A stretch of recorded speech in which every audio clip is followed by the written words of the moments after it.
Hello friends, good evening to all of you. I am back with another video on sociology optional subject for UPSC CSE means examination, and in this video we are going to cover the Indology by G.S. Ghurye, a perspective on the study of Indian society.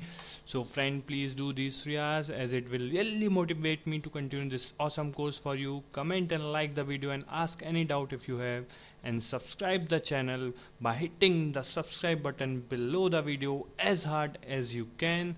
So friend, as you know that we have already divided the whole course in 8 slots, so we are going to continue with slot second, and we will starting slot second by section A, introducing Indian society, subsection first, perspective on the study of Indian society, and the first part is Indology by G.S. Ghurye, that is Govind Sadasiv Ghurye.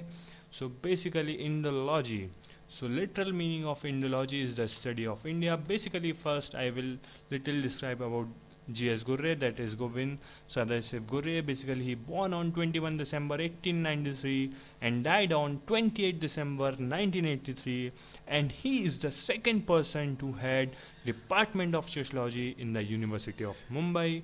So now we are going above further.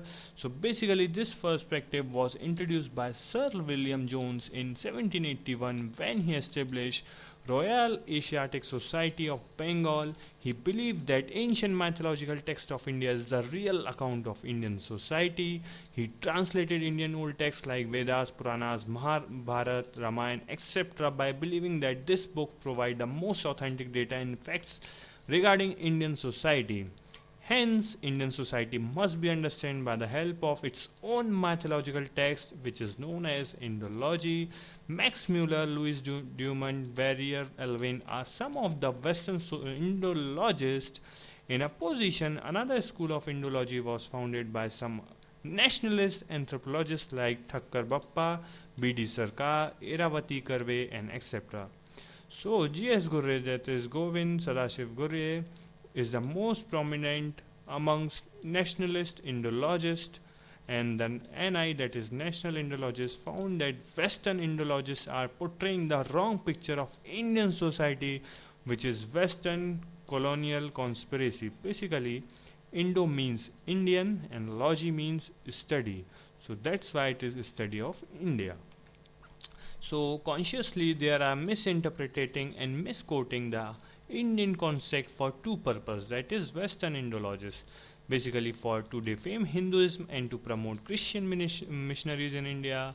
They were giving ideological support to exploitative colonial rule in Indian society. So J.S. Ghurye did the same thing by quoting several facts and incidents from the ancient texts that and tried to prove that Indian society was an egalitarian, that means all are equal, scientific and humanitarian society by all the social evils and practices which prevails today is the contribution of foreigners. For example, first is in his book Caste and Races in India, he supported Herbert Lesse's racial theory of origin of caste system and said that it was introduced in India by the Aryans who came from the Central Asia. Before them, India do not have the caste system. And then in his another book, Cities and Civilization, he wrote that when Western society was in food and gathering stage, the time India have a scientific, modern, advanced cities in the form of Mohenjo-daro and Harappa, a city civilization. The third one in his another book, The Indian Sadhus, he rejected the Western claim that saints and sages of India was a source of orthodoxy, superstition, unnecessary rituals, and have misguided Indian society. So he said that in many situations Indian society was in crisis, misguided, misled, and many saints and sages have guided it through their wisdom, knowledge, and far-sightedness. And he gave the example of Vishwamitra, Dadichi, and Parshuram, and etc. So the fourth one is in his book Caste and Races in India, he rejected the claim of Warrior Elvin that tribes are isolated community in his country. In this country, he said tribes are backward Hindu, and hence through development their backwardness must be abolished and should be brought to mainstream Hindu society.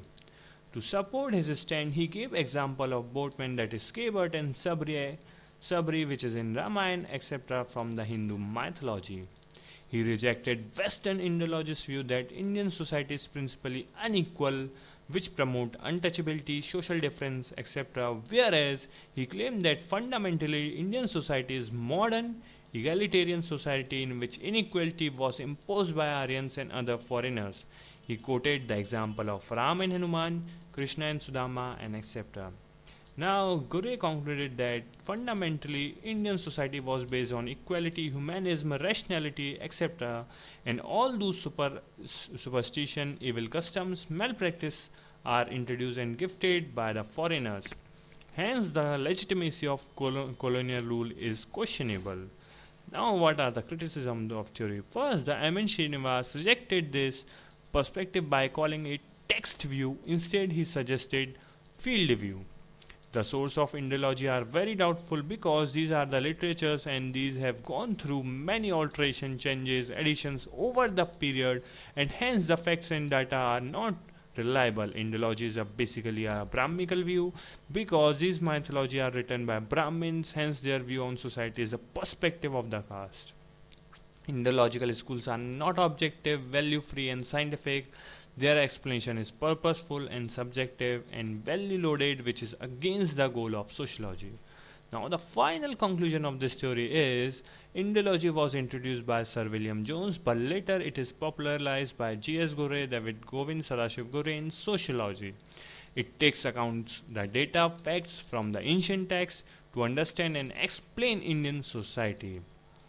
Though this view was criticized for being text view, Brahminical view, or nationalist prejudice, but it provided some valuable accounts to understand Indian society by connecting it through its past. Though its credibility is questionable, but Ghurye and his team was able to counter the conspiracy of Western Indologists.